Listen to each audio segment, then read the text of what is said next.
All right, good morning, everybody. There's been some talk about potential rate cuts and the likelihood of us getting cuts anytime soon. There's more to it than what we normally have, and that's because the current administration is really focused on eliminating this backdrop of government stimulus propping up the economy.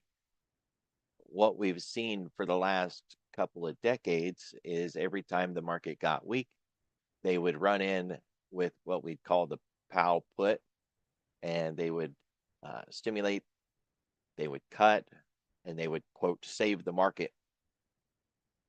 And we're seeing a change in that. So while they can come in and cut, and right now the market is pricing in that they're going to come in and cut, that doesn't mean that they have to come in and cut. So there's a bit of an issue there. We can see in the last 24 hours, the chances of a rate cut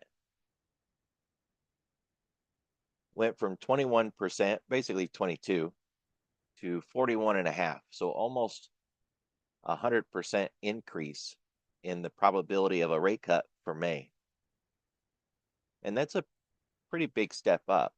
We were at a 78% chance that we would not get a cut, and now we're at a 58% chance that we would not get a cut. If we start looking farther out,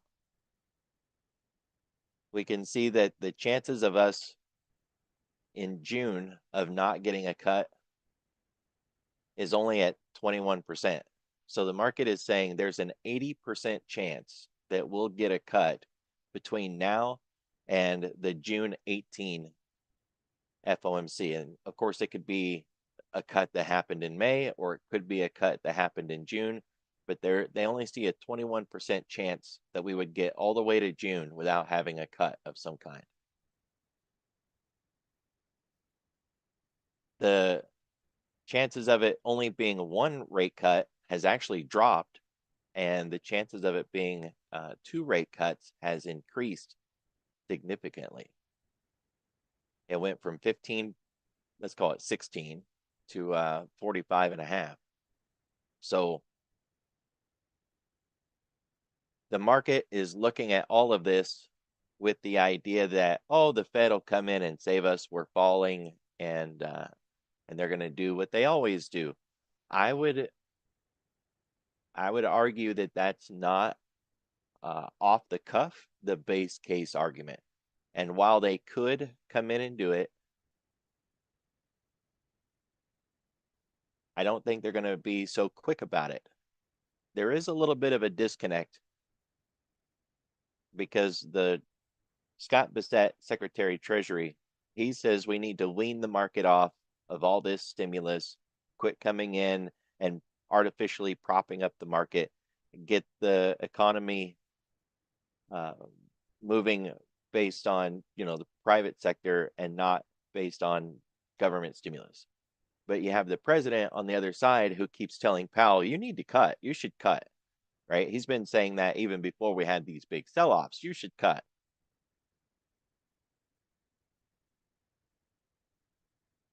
So, who knows, right? Can't do anything more than what we've got here in the numbers, and the numbers say the market expects a cut, and that's what they're pricing in.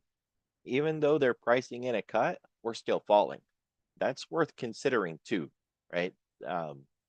Throughout history, if the Fed wanted to artificially prop up the market, they would do things that we would often refer to as the plunge protection team. And that's when the Fed would come out and run their mouth and say things that would juice the market. They wouldn't actually do anything. They would just say something to juice the market. And even by just talking about rate cuts, the market can often bounce back and push to the upside. Even if they didn't get a cut at that time, they just heard the Fed talking about, yeah, we're probably going to cut at the next meeting. Boom, the market would pop up. It would be pricing in cuts. Well, The market's pricing in cuts now, and we're not popping, right? So that's worth, a little bit of consideration. This is the CME Group Fed Watch tool. If you want to look at it for yourself, it's free. It doesn't cost you anything. Just go to Google, type in Fed Watch, and you'll get this page, right? It's if you want to go look at it for yourself. So right around the world, not much of a surprise. China retaliated this morning and dropped the market out. If you were wondering what the heck happened, that's what happened. China retaliated, and that's where this big drop came in this morning. It also hit oil.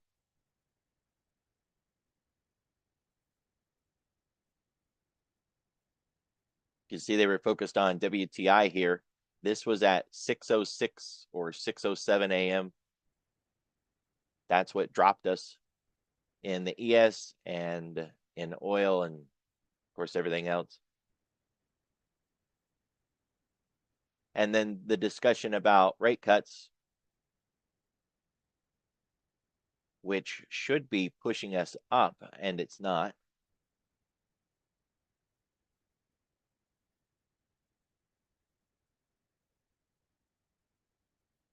So Germany's down more than 5%, Europe at 5%, small caps close to 5%, Japan 4.25%, the UK 4%, NASDAQ 3.75%, S&P 3.5%, the Dow 3.25%, Hong Kong down the least at only, let's just call it a quarter, but maybe they're closer to a down a half.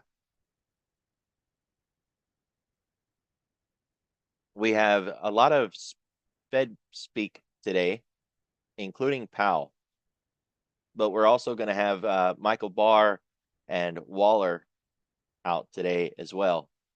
Plus jobs. Jobs are always a big one. The forecast is 140.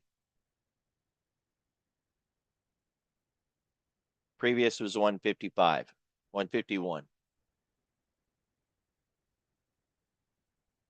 Now, if you think about the jobs, this report isn't going to have the big government layoffs on it. It should be the next report.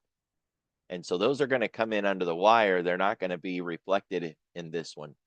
So if the job numbers are bad, even without that government, that reduced government number in it, then the next one could be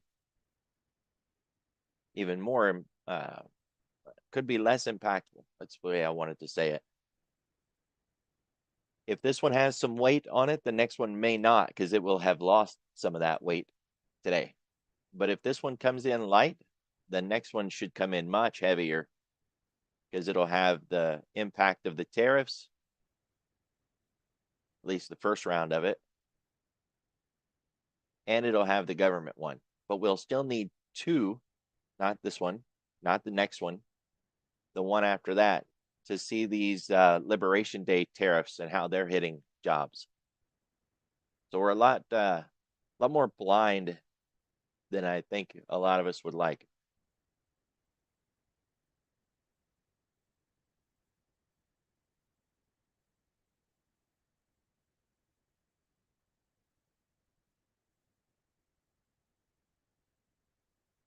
Non-farm payrolls is usually a pretty big deal. I mean, all things considered, it seems a little overshadowed today, but they are typically a pretty big deal. So you want to be prepared for an 8:30 liquidity event. Here we got the 10-year below 3.95 and still falling. It's actually below 3.9. That's it's getting a little bit out of control. And we've got the dollar. It was down below 101.5, getting a little bit of a bounce here. We got back above 102. Now we're basically fighting that 102 area. We don't want big moves here, right? In the 10-year, in the dollar, their direction is one thing, always their direction. If they going up, are they going down? But the other part is rate of change, how fast they're going up or how fast they're going down. It's a really big deal. It's really violent. Somebody asked me the other day, how this really affects things, and I like to use analogies, right? It helps people understand the critical aspects of things. The best I could come up with is shaking baby syndrome, right? You don't grab a baby and shake them because you'll turn their brains to mush inside their little head, right?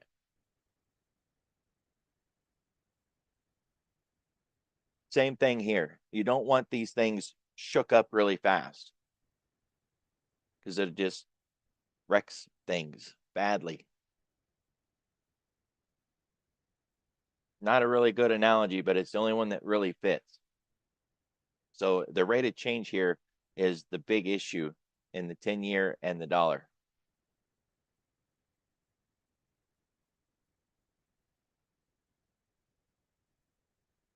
I had a picture of a print that came in today in the futures. We don't always see big prints, right? They're not common on a day-to-day basis, but it was a 1400 lot on the ES negative, and we just had another 1264 lot come in the negative, and we're looking at 490,000 in the overnight volume, when just having 90,000 in the overnight volume would be enough to stand out, right? 490,000 in the overnight. That's a significant number.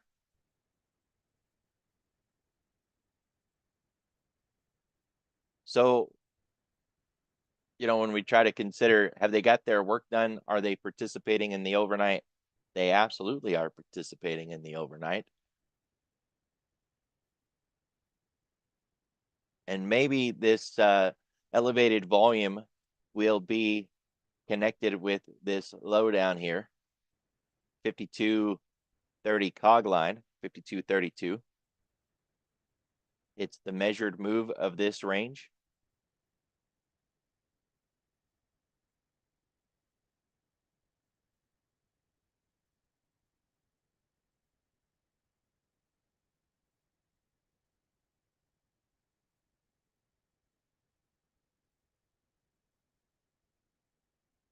We're below all of the gamma levels, the options levels. We left everything behind.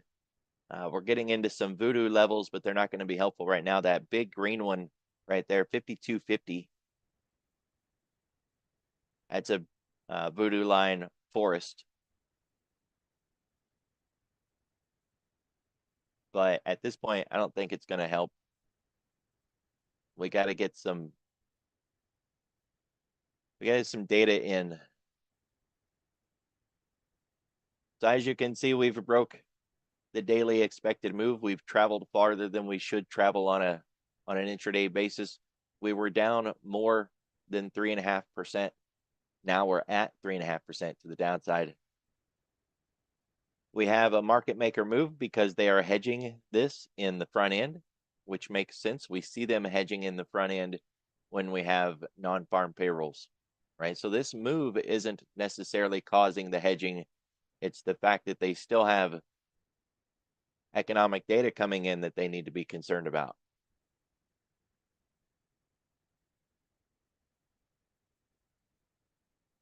Today's floor pivot is lower than yesterday's. That's bearish. We opened underneath it, and that is bearish. We've had 2 days of a missed daily pivot. The one that we had yesterday counts for today, and so far the one that we have today would count on Monday.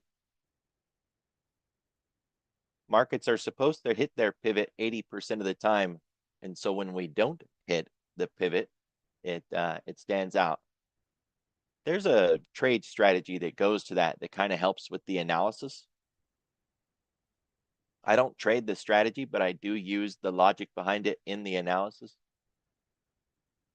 So if you want to know more about a missed daily pivot and how we can use that to better gauge the price action on the day, just hit YouTube and check it out. It's not my strategy.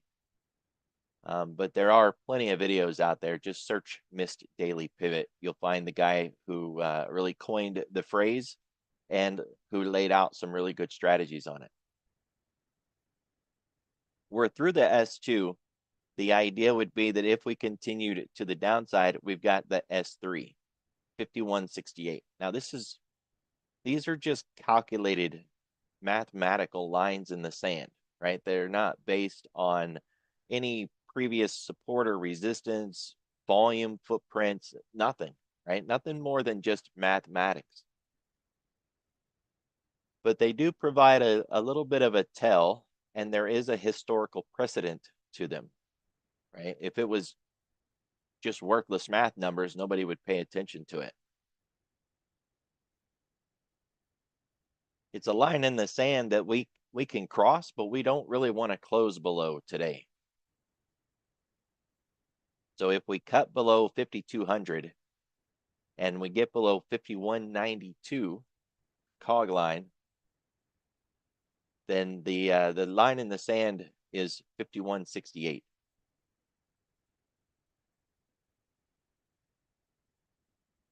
I've talked before about how far we can get from the weekly pivot before we begin to get too far away and we focus on a little bit of mean reversion. We're at 8%. We're 8% away from the weekly floor pivot, and I haven't found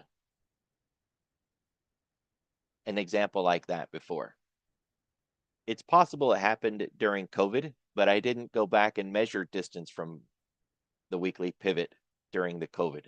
So as far as I'm concerned, I haven't seen this before. 8%. We usually flip back somewhere around 6 to 6.5%.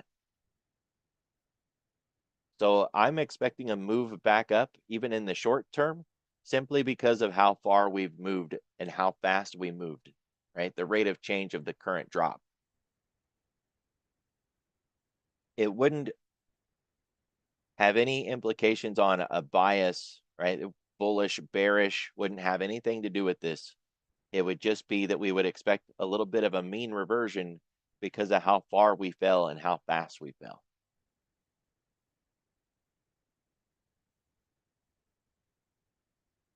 And the profile for the week isn't going to help us. It's too thin. It's generally starting to shape out like a P shape, and that's not going to help us in this scenario, especially since it's the end of the week.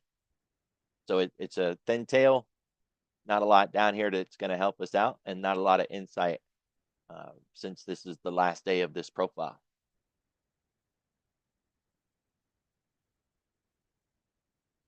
10-day, 30-minute profile is starting to look like the other one. We can see the distribution across the top. We're not going to lose these candles that developed into the point of control, at least into next week sometime. So the only way we're going to see this point of control move before we get these candles taken out is if we get a really large level of volume down here and we bring it down. If we don't get that, then it'll move from its current location to 57.53. It'd be this area here, those candles. And that's still not going to help us. It's going to have the point of control over our head.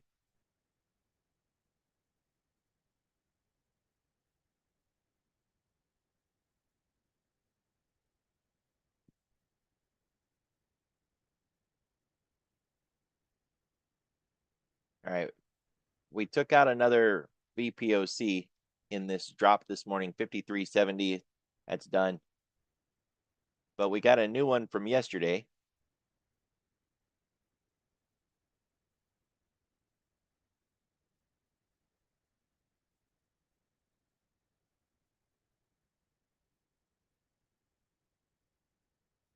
Close enough.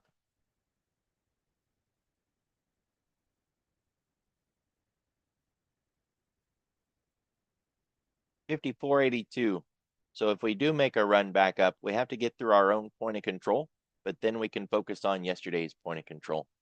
The TPO and the volume profile this morning, they're lined up pretty well, and we're not seeing significant levels down here. right? If we were looking to have fallen down into like an iceberg, if they were coming in and saving anything, trying to save the market, then there would be a lot down here, and there's not. We don't have to have that per se. Just, it'd be nice to have it on there to see that we were getting supported and that they were actually trying to turn it around here. Otherwise, this is just another distribution pause.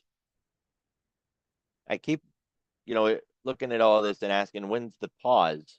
Because we would expect the market to start to tighten up into a range to have non-farm payrolls. And so far, it hasn't done that yet.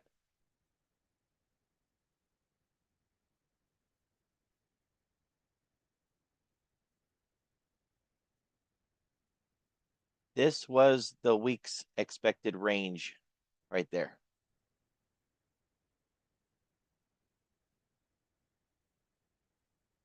We exceeded the entire range plus some. This is why when we're in a high volume, a high volatility environment, we don't expect these levels to have any impact on the market. They're not helpful at all, right? There's a statistical edge to using these when things are good. And we can count if things are good, they should close inside the box at least 70% of the time. Since it's the S&P, it actually closes inside the box 80% of the time historically. And I'm not the one to sit there and count all of these weeks.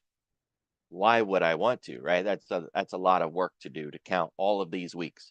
I'm more interested in the last 10 weeks, because even with the number of 10, we can start to put some percentages together.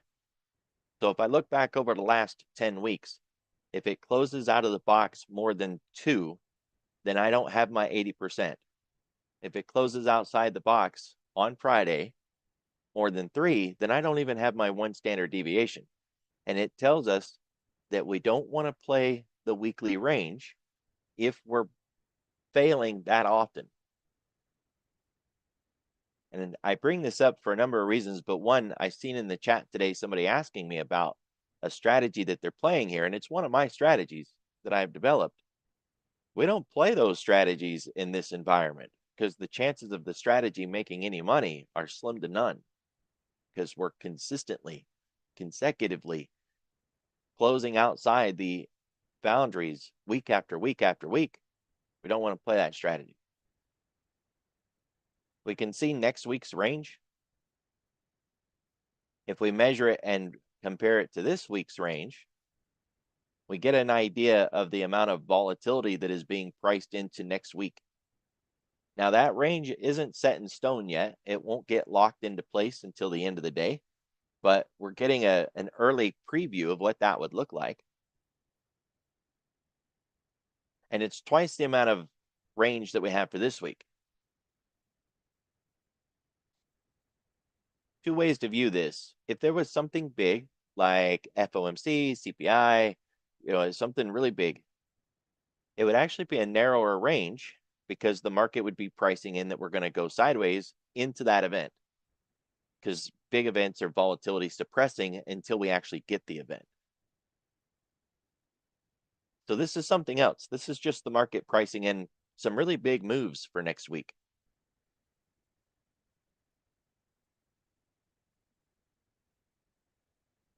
We are 8% below the 10-week, more than 8.25, actually. It's a bit much. It's not the most extreme. We've got bigger prints than that, but that's pretty steep. It's worth noting when I go back here and I show you this really deep print that the very next print was all the way up here. You see how much we changed in such a short period of time, right? So it's down a lot. That can change very fast. It's the same here. Not only did we have this one that went way up here, but the other way around, we had this one that ended up here and then here in just a short period of time. So while we can be down here and then all the way up here in one shot. Just don't get too heavy on the short side. Make sure you're taking profit along the way. This can flip over fast, and not to say it can flip over and everything would be done again, but a short covering rally, a bounce, a dead cat bounce, whatever you want to call it, to where we go, say, even 25% of this drop back up, that would be a significant rip to the upside.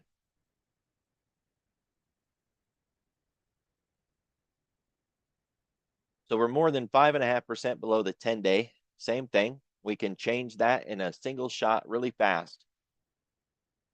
This is more negative than back here,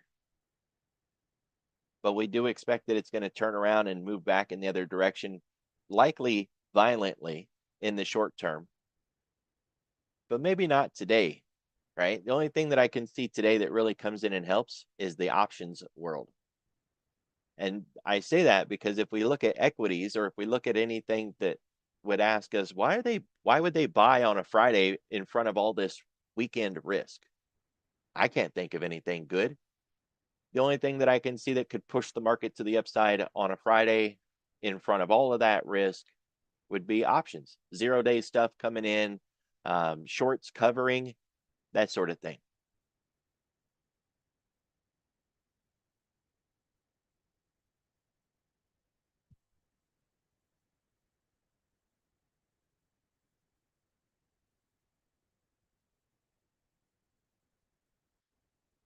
So we got Bitcoin up a little bit. It's very likely just a bounce after a fall, because it was down 5% in 5 days. And bonds are up. That's really about all we got on that side. So everything else is either down or flat.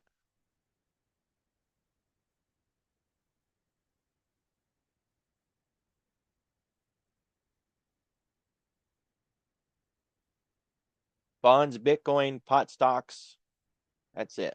And even with the pot stocks, they're not even enough yet to meet our qualifications. Starting to get some cumulative delta coming in, though, on the ES. A little push to the upside is sticking around some.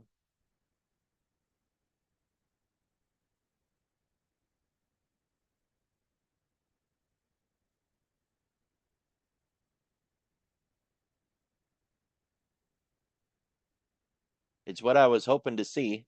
We bounced on that half. If we didn't bounce there, I was going to be a little more concerned. But market is still behaving the way it's supposed to. That kind of reduces the concern a little bit.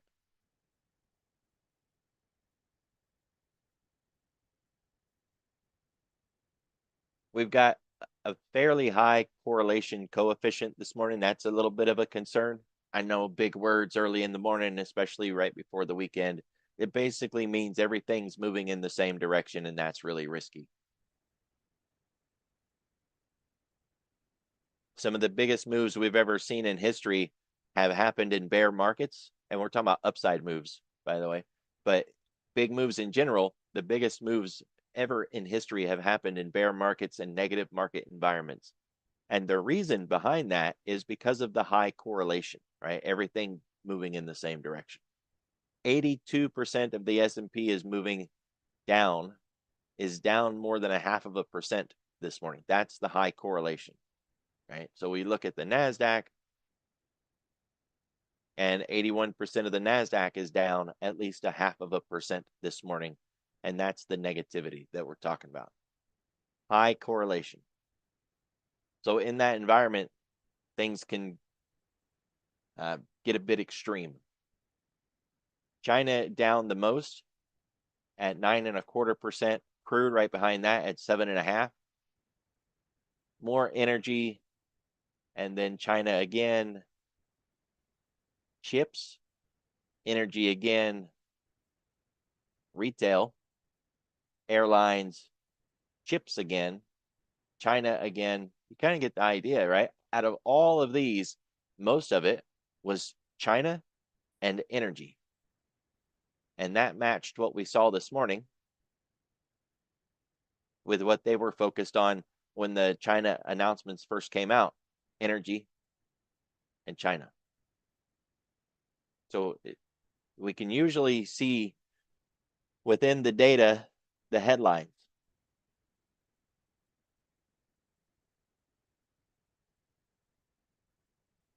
The only other thing that I think might be able to turn this around on a day like this would be if we see a significant change to dollar or yields.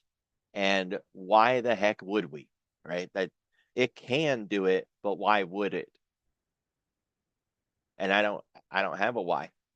So unless some kind of news comes out headline wise, because the president last night said he's willing to make a deal with China on these tariffs if China is willing to make a deal on TikTok.